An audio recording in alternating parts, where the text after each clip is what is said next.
কৃষ্ণ রাম কৃষ্ণ রাম কৃষ্ণ রাম শ্রী রাম কৃষ্ণ রাম কৃষ্ণ রাম কৃষ্ণ নাম শ্রী রাম কৃষ্ণ রাম কৃষ্ণ রাম কৃষ্ণ রাম রাম কৃষ্ণ রাম কৃষ্ণ রাম কৃষ্ণ নাম শ্রী রাম কৃষ্ণ রাম কৃষ্ণ রাম কৃষ্ণ নাম শ্রী রাম কৃষ্ণ রাম কৃষ্ণ রাম কৃষ্ণ নাম।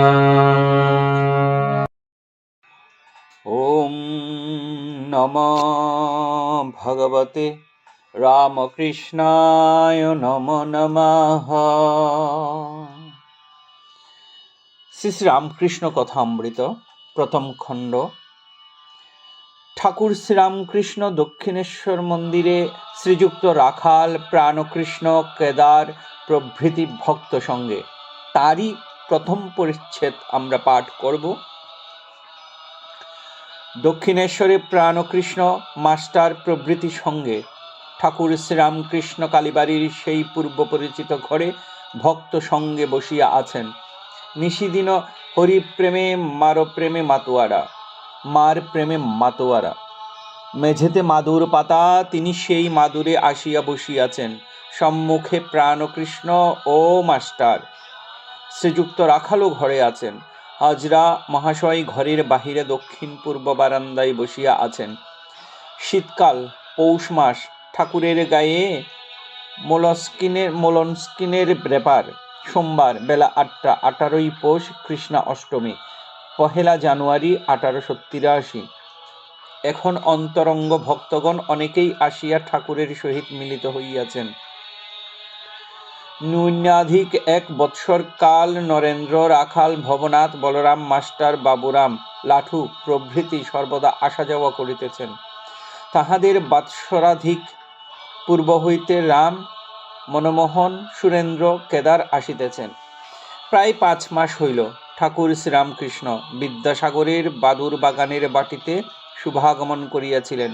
2 মাস হইল শ্রীযুক্ত কেশব সেনের সহিত বিজয়াদি ব্রাহ্ম ভক্ত সঙ্গে নৌযানে স্টিমারে আনন্দ করিতে করিতে কলিকাতায় গিয়াছিলেন।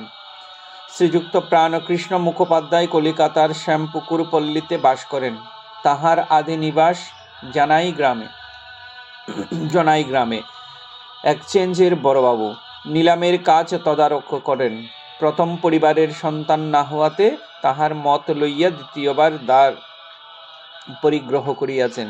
তাহারই একমাত্র পুত্র সন্তান হইয়াছে। ঠাকুর শ্রীরামকৃষ্ণকে প্রাণকৃষ্ণ বড় ভক্তি করেন।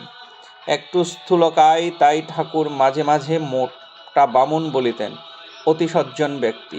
প্রায় 9 মাস হইল ঠাকুর তাহার বাটিতে ভক্ত সঙ্গে নিমন্ত্রণ গ্রহণ করিয়াছিলেন। প্রাণকৃষ্ণ নানা ব্যঞ্জন ও মিষ্টান্নাদি করিয়া অন্নভোগ দিয়াছিলেন। ঠাকুর মেঝেতে বসিয়া আছেন। কাছে এক চেংরা জিলিপি কোনো ভক্ত আনিয়াছেন। তিনি একটু জিলেপি ভাঙিয়া খাইলেন। শ্রীরামকৃষ্ণ প্রাণকৃষ্ণাদির প্রতি সাহাস্যে, দেখছ, আমি মায়ের নাম করি বলে এসব জিনিস খেতে পাচ্ছি। কিন্তু তিনি লাউ কুমড়ো ফল দেন না, তিনি অমৃত ফল দেন। জ্ঞান, প্রেম, বিবেক, বৈরাগ্য। ঘরে একটি 6-7 বছরের ছেলে প্রবেশ করিল। ঠাকুর শ্রীরামকৃষ্ণের বালকাবস্থা। একজন ছেলে যেমন আর একজন ছেলের কাছ থেকে খাবার লুকিয়ে রাখে, পাছে সে খাইয়া ফেলে, ঠাকুরের ঠিক সেই অপূর্ব বালকবৎ অবস্থা হইতেছে। তিনি জিলেপির চেংরাটি হাত ঢাকা দিয়া লুকাইতেছেন।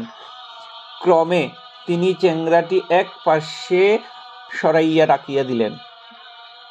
প্রাণকৃষ্ণ গৃহস্থ বটেন, কিন্তু তিনি বেদান্ত চর্চা করেন। বলেন, ব্রহ্ম সত্য, জগৎ মিথ্যা, তিনিই আমি, সোহম।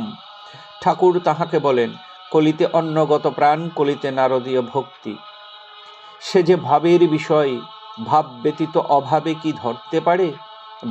বালকের ন্যায় হাত ঢাকিয়া মিষ্টান্ন লুকাইতে লুকাইতে ঠাকুর সমাধিস্থ হইলেন। এখানেই প্রথম পরিচ্ছেদের সমাপ্তি। ওম নমঃ ভগবতে রামকৃষ্ণায় নমো নমঃ।